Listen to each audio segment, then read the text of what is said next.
Guys, Miguel here with a quick video. This video is going to be for these pallet shelves. I'm going to be securing it to the floor using this guy over here, SDS plus 4 cutter solid carbide bit for my rotary hammer.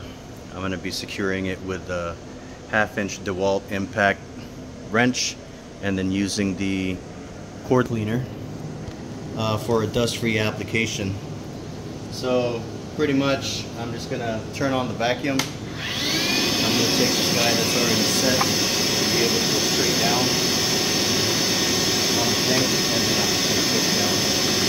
I've also got it marked to where I want it to be with a blue tape. So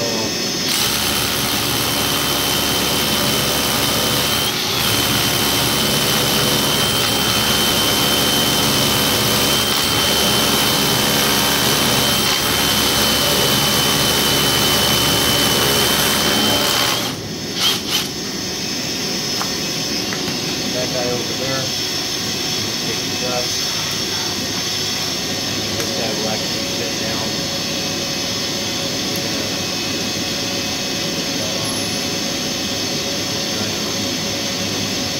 Just hammer it down so that it will go down to the depth I want it to go down to.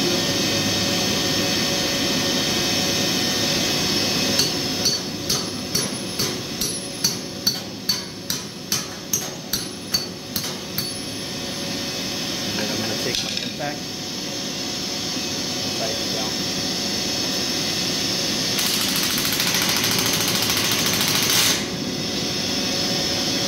Should be it.